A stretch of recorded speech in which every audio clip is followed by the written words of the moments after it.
get the coronavirus. So please, people, follow simple rules. Wear a mask. Some are saying wear 2 masks. Wash your hands. Social distancing. I was working at a high school. I'm not going to mention the name of the high school, but even the kids were giving me a hard time by wearing a mask, social distancing, and all that stuff. And they had like 19 cases of the coronavirus there, and they're thinking about shutting down the school. Come on, people, wake up. This is serious. People are dying. Well-known, people in politics and the music industry, and they're dying of the coronavirus. Thank God they got a cure for it, but still, it's there. Coronavirus will always be there, like AIDS and the flu. Now they're talking about some more viruses are coming up. Just get real, people. I always say we're in the book of Revelation, so a lot of bad things are going to be happening before the coming of the Lord's going to come. So it's time for you to wake up. Take things very seriously. Yes, we have a life to do. We have to get up. We have to take care of our family. Yes, we have to go work. It's kind of crazy here. People are out of jobs, trying to pay their bills and everything. And then when you get that call, hey, your car payment is due, your rent's due. Well, I've been out of work, and I said, well, bills do come around. And, some people just don't understand that. Well, I've been out of job. I've been on, unemployment. This, stimulus check. I didn't get one.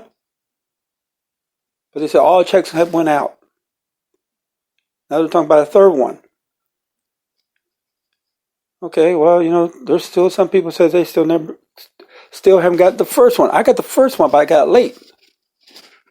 Then the second one I didn't get. My brother didn't get. And there's several people I have worked with still haven't got the stimulus check, and it was like $600. Really, you can live off of $600? I heard other countries are paying 4 or 5 times the amount. More than that. What's the matter with our government? Those guys, the government making, they're living very comfortable. Come on now. I know people are working almost 3 jobs just to, survive. And don't hardly spend time with their family because they're working. Where the kiddies have to do everything. Have to grow up fast. Now, I know other countries, they got it really hard. Really hard that sometimes the parents have to kick their little ones out in the street. We can't afford you, so you're on your own. And sometimes they're like 4 or 5 years old. And that's no joke. Go to these foreign countries like Thailand or the Philippines or Hades and places like that. You'd be surprised. Because I've been in some of those places, and it just breaks my heart to see these little ones, no home. Father and mother kicked them out. And they have to learn how to survive on their own.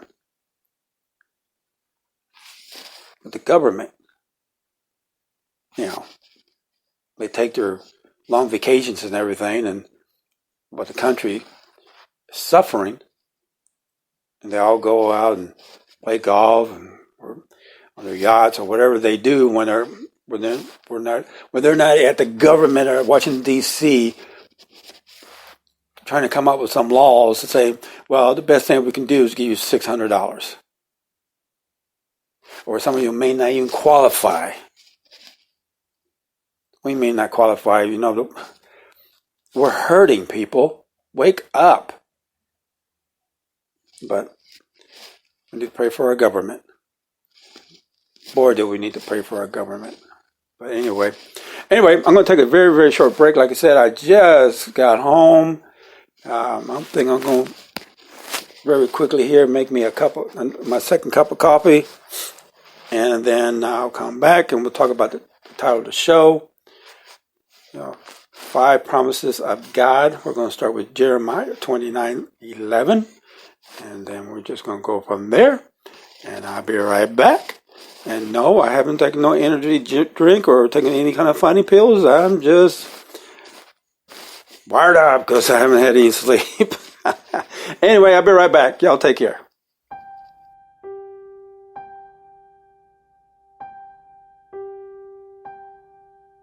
I can live I can love, I can reach the heavens above, I can right what is wrong, I can sing just any song, I can dance, I can fly, and touch the rainbow in the sky. I can be your good friend, I can love you until the end.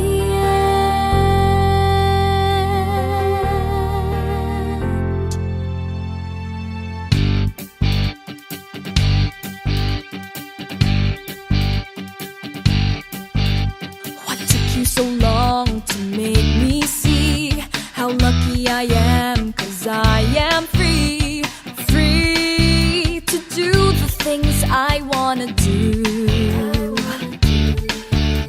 What took you so long to make me feel I can give love, a love so real? What took you so long to let me know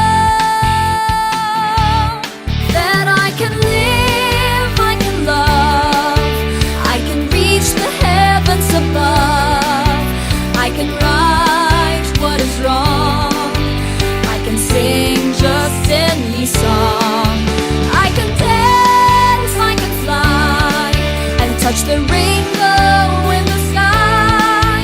I can be your good friend, I can love you until the end. What took you so long to make me cry? So I will know the reasons why. I'm so lucky I could smile. I didn't know this for a while. I can live, I can love, I can reach the heavens above, I can right what is wrong, I can sing just any song, I can dance, I can fly, and touch the rainbow in the sky. I can be your good friend, I can love you. I can live, I can love, I can reach the heavens above, I can right what is wrong, I can sing just any song, I can dance, I can fly, and touch the rainbow in the sky. I can be your good friend, I can love you until the end. Yeah.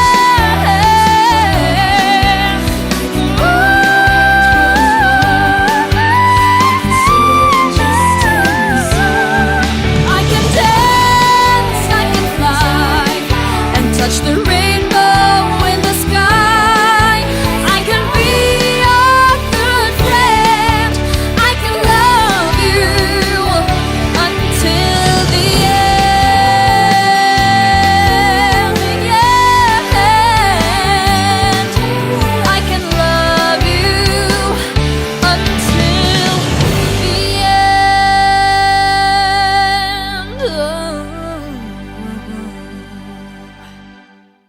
Yes, sir. Oh, forgot to turn it off. Okay. All right. Hey, once again, I'm Danny, host of the Daniel Mendoza Show, live from Dallas, Texas. And like I said, I just got up from work, so if I act a little funny, please forgive me, God. I basically put close to 80 hours last week, and I don't know what's going to happen this week, but I don't know. The weather's great. The snow's gone away. There's a few little snowmans left. Like I got one in my front yard that my grandbabies did. Half of the snowman is still alive and kicking. And Frosty the Snowman, I don't know when he's going to be leaving, but yesterday was 74 degrees, and today it's going to be in the high 60s. It's going to be nice all week. We do got some showers coming in later on the weekend. So anyway, the title of the show, 5 Promises of God. You start with Jeremiah 29:11. And this is what God is saying. Let me get my Bible here so I know what I'm talking about. It says, "For I know the thoughts that I think towards you, says the Lord. Thoughts of peace and not of evil, to give you expected end. Then shall ye call upon me, and ye shall go and pray unto me, and I will hearken unto you." Okay. God knows your thought. I mean, he knows everything what you're thinking about. Okay. So a lot of people probably don't think God don't hear you, but he knows your thoughts, and he does hear you. You gotta remember, he made you. He made you. He created you. He knows everything about you better than you know yourself. Now, a lot of people say, God, are you actually hearing me when I'm praying, Lord? Why am I going through all this? Why am I suffering? Why am I going through all this pain? Now, I talked about this last week, that sometimes maybe we need to suffer a little bit. Maybe we need to suffer some pain. I said one time to one person, to love, it's best to be loved so we know how the pain is. Because if you've never been in love before, then you don't know what the pain is. You never can say to somebody, "Oh, I know what you're going through." No, you don't. Have you ever been in love before? No, but I know what you're going through. Have you lost a wife through cancer? No, but I know what you're going through. Like this one guy told me one time. He said, "Oh, we got something in common." I said, "Like what?" "Well, I lost my wife and you lost yours." "Oh, your wife passed away?" "No, we got the divorce." "So what made you think we got something in common? Do you still see your ex-wife?" "Oh, yeah, we got children together." "Well, then we got nothing in common. You still see your ex-wife." "My wife is gone. She went home to be with the Lord. Now, when I see her, it's when I go home to be with the Lord. So we got nothing in common." So you should never go around saying, "Oh, I know what you're going through." But see, God will put somebody in your path and actually will say, "I know what you're going through. My wife had cancer. I had the coronavirus. I had open heart surgery. My dad died of being an alcoholic. I know what you're going through. I know what you're feeling." See, God put us together. There's a connection. We're one in spirit. And I know how to pray for you. Sometimes I feel like I need to pray for you, or I need to call you. I remember when my late wife, there's times I'll call her and she'd be a little upset. "What do you need? What do you want?" "I'm busy." "Well, I just felt like I need to call you. You okay?" "Yeah, I'm busy." Then later she called me and says, "I'm sorry. Yeah, I'm just having a very, very bad day, and I just took it out on you." And I said, "That's okay. It's all right. Ever you take it out on me and then a stranger, because they don't know what you're going through. But I know what you're going through. That's why I called you. I felt in my spirit something was wrong. You want to talk about it now, or you want to wait till you get home?" And she said, I'll wait till we get home. Because there's a connection. See, when you marry somebody and it's God, God ordained that marriage when you sense something wrong with your husband or your wife, because you're one in spirit. So when God puts somebody in your path to pray for you, that person knows what you're going through. I had a spiritual father for 18 years, and he always knew exactly, that something was wrong with me. And he would call me up, or we'd get together, and just like this one young lady, I'm praying for her. She's in the military. And when we're talking, texting, I told her, "Do you have a lot of pain? Are you going something?" And she finally broke down and told me everything what happened to her. She was in a bad relationship. Her father passed away. Her father, who she goes to for advice and wisdom.